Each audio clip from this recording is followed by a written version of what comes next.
ချင်းငယ်ရှိရဲ့ချိန်မှာကလေးတစ်ယောက်ရဲ့စိတ်ခံစားချက်နဲ့စိတ်ဒဏ်ရာများ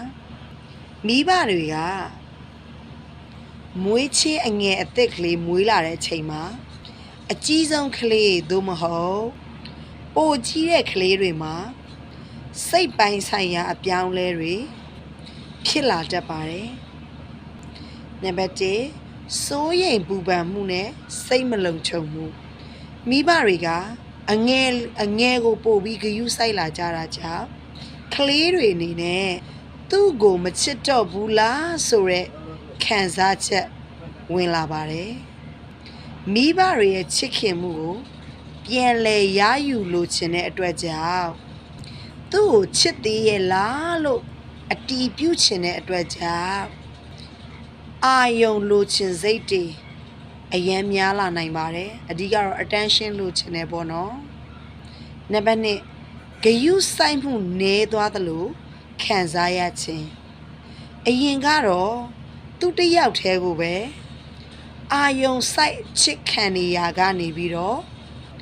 ရုတ်တရက်ပြောင်းလဲသွားတဲ့အတွက်ကြောင့်မို့လို့ကလေးရဲ့စိတ်ထဲမှာဝမ်းနည်းမှုတွေအားငယ်မှုတွေဖြစ်တတ်ပါတယ်အဲ့ဒါကြောင့်အထူးသဖြင့်အပြုအမူတွေဟာပြန်ဆုတ်သွားတာမျိုးတွေဖြစ်လာနိုင်ပါတယ်ဥပမာနိုးပြန်တောက်ချင်လာတာမိဘနဲ့အတူတူအိတ်ချင်လာတာပေါ့နော်နံပါတ်3အငယ်တွေကိုမနာလို့ဖြစ်လာခြင်းကလေးတွေကသူတို့ရဲ့အယုတ်တွေသူတို့ရဲ့အခွင့်အရေးတွေကိုတခြားသူကိုပေးနေရတယ်ဆိုပြီးရန်လိုတဲ့စိတ်တွေဖြစ်လာနိုင်ပါတယ်ဒါကြောင့်တခါတလေမှာအငယ်တွေကိုထိခိုက်အောင်လုပ်ဖို့အတွက်အတွေးတွေဝင်လာတတ်ပါတယ်ဒါဟာကလေးတစ်ယောက်အတွက်တော့ပုံမှန်ဖြစ်စဉ်ပါပဲဖေမေမေတို့ကပဲတတိထားပေးရမှာပါဒါဆိုရင်ဘာလုပ်သင့်လဲကလေးကိုအချိန်ပို့ပေးပါအငယ်လေးကိုဂရုစိုက်ရင်အငယ်လေးကိုချစ်တယ်လို့ပဲအကြီးလေးကိုလည်း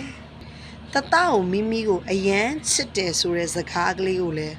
မကြာခဏပြောပေးပါကလေးရဲ့အခန်းကဏ္ဍကိုလည်းအတိအမှတ်ပြုပေးပါတတကတော့အကိုကြီးဖြစ်လာပြီမိမိကတော့အမကြီးဖြစ်လာပြီညီမလေးကညီလေးကတတကိုမိမိကိုအားကိုးရတော့မယ်ဆိုတဲ့အပြောမျိုးလဲပြောပေးရပါမယ်အပြုသဘောဆောင်တဲ့အာယုံပြောင်းမှုတွေလည်းလုပ်ပေးရပါမယ်ဥပမာတတလဲမိမိလဲငယ်ငယ်တော့ကဒီလိုပဲဓာတ်ပုံလေးတွေထုတ်ပြပြီးတော့ပြောပြနိုင်ပါတယ်ပြီးတော့ဒီအငယ်ကလေးကမေမေရဲ့အကူအညီကိုလိုအပ်ကြောင်းဒီအငယ်လေးသည်ဘာမှမလုပ်တတ်ဘူးတသားငယ်ငယ်တုန်းကလိုပဲဘာမှမလုပ်တတ်သေးတဲ့အချိန်မှာမေမေကနိုးတိုက်မှာဒီကလေးလေးကစိုးရတယ်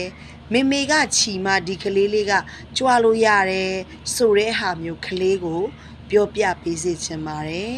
တသားငယ်ငယ်တုန်းကလည်းဒီခုညီလေးလိုပဲညီမလေးလိုပဲတသားငယ်ငယ်တုန်းကလည်းမေမေဒီလိုပဲလှုပ်ပေးရရဲဆိုတဲ့အပြောဆိုမှုတွေပြောရမှာဖြစ်ပါတယ်ကလေးတယောက်မွေးခြင်းအငယ်ရှိလာတဲ့အခါမှာစိတ်ဒဏ်ရာမရအောင်မိဘတွေရဲ့နားလည်မှုနဲ့ဂရုစိုက်မှုကအရေးကြီးဆုံးပါပဲသူတို့ရဲ့ခံစားချက်ကိုလစ်လူမရှိပဲအတူတူဖြတ်တန်းပေးဖို့အတွက်လိုအပ်ပါတယ်ကျမတို့ဒီချက်ဝင်မှာကလေးစိတ်ပညာကိုသူသေသနာလောက်ကင်မျှဝေနေသူတယောက်ဖြစ်ပါတယ်ကလေးတွေရဲ့စိတ်ခံစားချက်ကိုနားလည်ပြီးသူတို့ရဲ့ဖွံ့ဖြိုးမှုအတွက်မိဘတွေဆရာနဲ့အတူတူလက်တွဲလောက်ကင်လျက်ရှိပါတယ်ကလေးတိုင်းကပျော်ရွှင်ပြီးကျန်းမာတဲ့စိတ်ခံစားချက်အတွေးမြင်တဲ့အတူအနာဂတ်ကောင်းမြောက်ပိုင်ဆိုင်စေချင်တာကတော့ကျမရည်ရွယ်ချက်ပါ